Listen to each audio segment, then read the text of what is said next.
யோக முறைகளில் சிறந்த யோகம் அப்படின்னா எல்லாரும் என்னென்னவோ சொல்லுவாங்க. ஆனால் நான் மந்திர யோகம் அப்படின்னு சொல்லக்கூடிய இந்த யோகத்தை தான் சொல்லுவேன். ஏன்னா நான் அந்த யோகத்தை தான் எல்லாருக்கும் வகுப்பு எடுக்கிறேன். நம்மளுடைய பாடசாலையிலையும் மந்திர யோக வகுப்பு தான் நம்ம வந்து எடுத்துகிட்டு இருக்கோம். அப்போ மந்திர யோகம் தான் சிறந்தது அப்படின்னு சொல்லிட்டு பேச வந்ததா நீங்கள் யாரும் நினைக்கக்கூடாது. மந்திர யோகம் சிறந்ததா அப்படின்னு சொல்லிட்டு நீங்கள் தான் உங்களுக்குள்ளவே உங்கள் மனசுக்குள்ளவே ஆய்வுகளை வந்து நீங்கள் தான் மேற்படுத்தணும். ஏன்னா நான் இந்த மந்திர யோகத்திற்கு ஏன் சிறந்தது அப்படின்னு சொல்லிட்டு நான் பேச வரேன் அப்படின்றத சித்தர்கள் பாடல்கள் மூலயமா தான் உங்களுக்கு வந்து நான் கொடுக்க போகிறேன். எதையுமே நான் மறைபொருளாக கொடுக்கல. எந்த புத்தகத்தில் இருந்து எந்த நூலில் இருந்து இந்த சித்தருடைய பாடல் நான் கொடுக்குறேன் அப்படின்றத நான் உங்களுக்கு வந்து சொல்ல போகிறேன். நீங்கள் அதை வச்சு தான் தெரிஞ்சுக்க போகிறீங்க. இது வந்து நம்ம கரெக்டாக தான் பண்ணுறோமா. இப்போ நிறைய பேர் வந்து பயிற்சி வந்து எடுத்திருப்பீங்க. நம்ம பாடசாலையில் படிச்சுட்டு போனவங்களே பல ஆயிரம் பேர் படிச்சுட்டு போயிருப்பாங்க. அவங்களுக்கே நிறைய சந்தேகங்கள் இருக்கும். ஏன்னா இப்போது அந்த மாதிரியான சூழ்நிலையில் தான் எல்லா பயிற்சியாளர்களும் எல்லா குருமார்களுமே இருக்கிறாங்க. ஏன்னா நம்ம செய்யக்கூடிய இந்த யோக முறை வந்து கரெக்டாக தான் இருக்குமா அப்படின்னு சந்தேகம் வந்து நிறைய பேருக்கு வந்து இருக்குது. ஏன்னா பல குருமார்கள் பல விதமாக அவர்களுடைய யோக முறைகளை பற்றி பேசுகிறதுனாலையும் அவங்க பேசக்கூடிய அந்த வார்த்தைகள் வந்து உண்மையாகவே நமக்கு ஏற்றுக்கொள்ளும்படியாகவும் இருக்கிறதுனால நம்ம பண்ணுற யோக முறை வந்து கரெக்டாக இல்லை தப்பான்ற சந்தேகம் பயிற்சி எடுக்கக்கூடியவங்க நிறைய பேருக்கு வந்து இருக்குது. எந்த பயிற்சி எந்த யோகத்தை எடுத்திருந்தாலும் இந்த யோக மார்க்கங்களில் இருக்கிறவங்களுக்கு இந்த மாதிரியான சந்தேகங்கள் இருக்கும். அதனால் இந்த மந்திர யோகம் தான் சிறந்தது அப்படின்னு சொல்லிட்டு நான் சொல்லலை. நான் பண்ணக்கூடிய இந்த மந்திர யோகம் சித்தர்கள் என்ன கொடுத்துருக்காங்களோ அதை அப்படியே யோகமாக நான் வந்து பின்பற்றிட்டு வரேன். அதனால் உடல் அளவிலையும் மனதளவிலையும் நான் இறைவனோட தொடர்புலேயே இருந்துகிட்ருக்கேன்.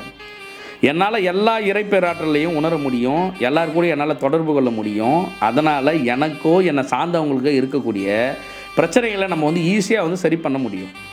அப்படி தான் சித்தர்கள் வந்து நமக்கான இந்த மந்திர யோக முறையை வந்து கொடுத்துருக்காங்க. இந்த மந்திர யோகம் அப்படின்னா என்ன? அப்போ இது வந்து வாசி யோகமே இதில் வராதா? ராஜயோக முறைகள் இதில் வந்து வராதா? குண்டலினி பயிற்சிகள் எதுவுமே வராதா அப்படின்ற சந்தேகம் நிறைய பேருக்கு வந்து இருக்கும்.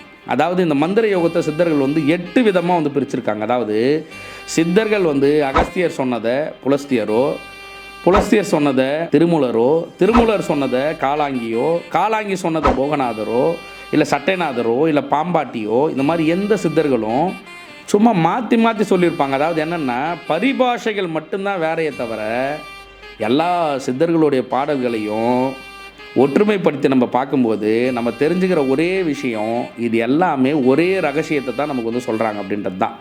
ஆனால் அந்த ரகசிய சொற்களில் இருக்கக்கூடிய சின்ன சின்ன மர்மங்களை மட்டுமே எடுத்து ஒரு யோகமாக நம்ம பழகணும் அப்படின்னு சொல்லிட்டு நிறைய போலி குருமார்கள் கொடுத்தது தான் இப்போ நம்ம நிறைய பேர் வந்து பின்பற்றிட்டே வரோம்.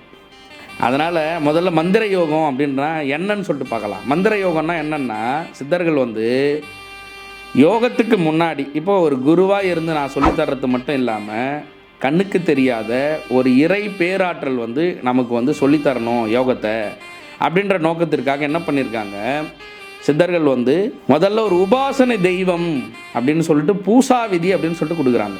அப்போ அகஸ்தியர் பூசா விதி, காலாங்கி பூசா விதி, கரூரார் பூசா விதி, இந்த மாதிரி நிறைய பூசா விதிகள் வந்து கொடுக்குறாங்க. ஆனால் காலப்போக்கில் என்ன பண்ணிட்டாங்க, இதை முழுக்க முழுக்க மாந்திரீகர்கள் மட்டும்தான் இந்த பூசா விதிகளை பயன்படுத்தக்கூடிய முறைகளாக பின் வரக்கூடிய எல்லா சாமியார்களும் எல்லா குருமார்களும் இந்த மாதிரி கொண்டு வந்துட்டாங்க. மாந்திரிகத்துக்கும் சித்தர்களுடைய ஞானத்திற்கும் சித்தர்களுடைய யோகத்திற்கும் சித்தர்களுடைய பூசா விதிக்கும் சம்பந்தமே இல்லை. அதரோண வேதத்தை உருவாக்கி இந்த சித்தர் பெருமக்கள் வந்து பார்த்தோம் அப்படின்னா நமக்கு வந்து இந்த பூசா விதி பண்ணிட்டு தான் யோகத்துள்ளவே போக சொல்லியிருக்காங்க. ஆனால் நம்ம எல்லோரும் என்ன பண்ணுறோம், எடுத்தவொடனே வாசி யோகம் போயிடுறோம், எடுத்தவொடனே ராஜயோகம் போயிடுறோம், எடுத்தவொடனே மனோன்மணி தவம் போயிடுறோம், எடுத்தவொடனே குண்டலினி யோகம் போயிடுறோம். இந்த மாதிரி யோக முறைகள்லாம் நம்ம போக போக போக நம்ம என்ன செய்கிறோம், இறைவனே இல்லை, உருவ வழிபாடு இல்லை. ஒரு சிலர் ஜோதிதான் இறைவன் அப்படின்னு சொல்லிட்டு அந்த மார்க்கத்தை பின்பற்றிக்கிறாங்க. ஒரு சிலர் உருவ வழிபாடே இல்லை, குரு தான் எனக்கு கடவுள், குரு வந்து எனக்கு சொல்லி கொடுத்தா எல்லாமே போதும் அப்படின்றக்கூடிய அந்த இறை சூழ்நிலைக்கு அவங்க ஒரு சிலர் போயிடுறாங்க. ஒரு சில உருவ வழிபாடு இல்லை, கோவிலுக்கு போகக்கூடாது, சாமி கும்பிடக்கூடாது, இங்கேயே நமக்குள்ளவே இருக்கக்கூடிய இறைவனை மட்டும் நம்ம வந்து வாசி மூலயமாவோ, ராஜயோகத்தின் மூலயமாகவோ, குண்டலின் மூலயமாகவோ அந்த இறைவனை கண்டா போதும் அப்படின்னு சொல்லிட்டு தவம் பண்ணுறாங்க. ஆனால் இதுக்கெல்லாம் முறையாக நீங்கள் போகணும் அப்படின்னா உருவ வழிபாடு செய்யாமல், இல்லை இந்த யோக மார்க்கங்களை நம்ம வந்து பின்பற்றாமல், சித்தர்கள் சொன்ன இந்த பூசா விதியை பின்பற்றாமல் போன யாருமே முக்தி அடைஞ்சதாவோ சித்தர் நிலை அடைஞ்சதாவோ கண்டிப்பாக இல்லை. போகர் எடுத்துங்க, முருகனுடைய வழிபாடு செஞ்சுக்கிட்டே தான் போகநாதர் வந்து வாசியை பின்பற்றிருக்காரு. பல நோய்களை தீர்க்கக்கூடிய சித்த மருத்துவத்தை நமக்கு வந்து கொடுத்துருக்காரு. பல உன்னத கலைகளான ஞான கலைகளையும் யோக கலைகளையும் பூசா விதிகளையும் நமக்கு வந்து போகர் வந்து கொடுத்துருக்காரு. கொங்கணவர் எடுத்துக்கங்க, கோரக்கர் எடுத்துக்கங்க, அகஸ்தியர் எடுத்துக்கங்க, யார் வந்து பூசா விதி வந்து கொடுக்கல? எடுத்த உடனே நான் யோகம் பண்ணால் மட்டும் எனக்கு ஞானம் கிடைச்சிரும், நான் இறைவனை உணர்ந்துருவேன், நான் சிவத்தை உணர்ந்துருவேன், எப்படி உணர்வீங்க? சும்மா மாய சொற்களை மட்டுமே சொல்லி சொல்லி சொல்லி அடடா இவர் செய்யறது வந்து தப்பு, பூஜையே பண்ணக்கூடாது, உருவ வழிபாடே இல்லை, ஆரத்தி காட்டக்கூடாது, அபிஷேகம் பண்ணக்கூடாது, இதெல்லாம் எவ்வளோ போலியான சுத்தமாக சித்தர்களுடைய மார்க்கமே இல்லாமல் சித்தர்கள் சொன்ன கடைசி ஒரு அறிவை மட்டும் எடுத்து வச்சுக்கிட்டு அந்த அறிவு தான் கரெக்டுன்னு சொல்லிட்டு சொல்கிறது எந்த விதத்தில் வந்து நியாயமாக வந்து இருக்கும்? பூசா விதி செய்யாமல் உபாசனை தெய்வத்தோடைய அருள் இல்லாமல் எந்த யோகத்தை யார் பழகினாலும் கண்டிப்பாக ஞானமோ முக்தியோ அவங்களுக்கு கிடைக்கவே கிடைக்காது, அது உறுதி. ஏன் இப்படி சொல்கிறேன் அப்படின்னா, சித்தர்கள் வந்து இந்த மந்திர யோக பிரயோகத்தில் குரு, கணபதி, உபாசனை, இந்த உபாசனை தெய்வம் அப்படின்னு சொல்லக்கூடிய நமக்கு பிடித்த இல்லை நமக்கு குலதெய்வமாக இருக்கக்கூடிய இல்லை சிவத்தையே கூட நீ உபாசனையாக வந்து எடுத்துக்கலாம். ஹனுமன் உபாசனை, பாலா உபாசனை, பிரம்ம உபாசனை, விஷ்ணு உபாசனை, ருத்ர உபாசனை, சதாசிவ உபாசனை, மகாதேவ உபாசனை, சிவனையே உபாசனையாக எடுத்து சித்தர்கள் எல்லாம் உபாசனை மந்திரங்களை ஜெபிச்சு ஜெபிச்சு ஜெபிச்சு ஜெபிச்சு அவரை தன்வசப்படுத்தி யோகம் வந்து பழகிறாங்க. அப்படி பண்ண யோகத்துக்கு இறை பேராற்றலே வந்து நமக்கு வந்து சொல்லிக் கொடுக்கும். சந்தேகங்கள் இருந்தால் கூப்பிட்டு பேச முடியும். நீ எந்த தெய்வத்தை கூப்பிட்டு பேசணும்னு நினைக்கிறியோ அந்த தெய்வத்தை கூப்பிட்டு பேச முடியும். ஆனால் சும்மா கண்ணை மூடிக்கிட்டு நானும் தவம் பண்ணுறேன்னு சொல்லிட்டு ஏதோ ஒரு முத்திரையை ஒன்று வச்சுக்கிட்டு எதையோ ஒன்றத்தை சிந்திச்சுட்டு இருந்தீங்கன்னா எப்படி உங்களுக்கு ஞானம் கிடைக்கும்? 10 நாள் பண்ணுவீங்க, 11ஆம் நாள் விட்டுருவீங்க. அதுக்கப்புறம் என்ன பண்ணுவீங்க? உங்கள் விருப்பத்துக்கு நீங்கள் என்ன பண்ணுறீங்களோ அது எல்லாத்தையும் செய்வீங்க. ஒரு 2-3 மாதத்துக்கு அப்புறம் உங்கள் கூட யாராவது யோகா கற்றுக்கணும் எவனாவது வந்தால் வச்சுங்க, அவனை பார்த்தவொடனே உங்களுக்கு என்ன தோண்டிடும்? டேடே நான் இதெல்லாம் பண்ணுறேன், ஏன்னா நான் வந்து அக்னி மண்டலத்தை கடந்த மாதிரி இருக்குது, சிவலோகம் போன மாதிரி இருக்குது, பரலோகம் போன என்னுடைய ஆன்மா வந்து ட்ராவல் பண்ணி போச்சு. இந்த மாதிரி யாரோ ஒருத்தன் சொன்ன உடனே நம்ம என்ன பண்ணுவோம்னா, இவரே பண்ணிட்டாரு நம்மளால் செய்ய முடியாதா அப்படின்னு நமக்கு ஒரு கர்வம் வரும். அப்புறம் மறுபடியும் எழுந்து ஒரு அரை நாளோ ஒரு நாளோ உக்காந்து தவம் பண்ணுவோம். ஆனால் பூசா விதி வந்து அப்படி இல்லை.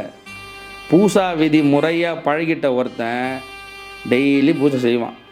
மனம் ஒரு நிலைப்படும். மனம் அடங்கிடுச்சு அப்படின்னா இந்த 10ஆம் வாசல்லாம் ஒன்றும் இல்லை. சும்மா 10ஆம் வாசல்னு சொல்லிட்டு இந்த பயமுறுத்தி 10ஆம் வாசல் திறந்தால் மட்டும்தான் யோகம் கூடும், 10ஆம் வாசல் திறந்துச்சுன்னா 10 நாளில் யோகம் வந்துடும், ஒரே நாளில் நான் சிவத்தனை வந்து கடந்துட்டேன், 1.5 வருஷத்தில் நான் பரம்பொருளை வந்து பார்த்துட்டேன், ஒரே வருஷத்தில் நான் வந்து பரமாத்மாவோடய கலந்துட்டேன், நான் கூப்பிட்டா எந்த தெய்வனாலும் வரும். இதெல்லாம் முழுக்க முழுக்க பொய், போலி, பித்தலாட்டம். சித்தர்கள் மார்க்கத்தில் நீங்கள் பின்பற்ற வேண்டியது உபாசனை தெய்வ வழிபாடு. அதுக்கு முழுசாக மந்திரத்தை பற்றி முழுசாக நம்ம தெரிஞ்சுக்கணும். சும்மா எல்லாரும் சொல்கிற மாதிரி மாந்திரிகம்னு சொல்லிட்டு, மாந்திரிகன்னா எல்லாரும் கெட்டதுன்னு சொல்லிட்டு எடுத்துக்கிறாங்க. இந்த மந்திர பிரயோகத்தோடைய ஜபிக்கக்கூடிய முறைகள் தெரியாமல், பூசா விதிகள் வந்து நமக்கு தெரியாமல் எந்த யோகம் பழகினாலும் சித்தியாகாது, அது உறுதி. ஏன் சொல்கிறேன், எதுக்கு சொல்கிறேன் அப்படின்றத சித்தர்களுடைய பாடல்கள் மூலயமாவே உங்களுக்கு வந்து படிப்படியாக நான் வந்து கொடுக்குறேன்.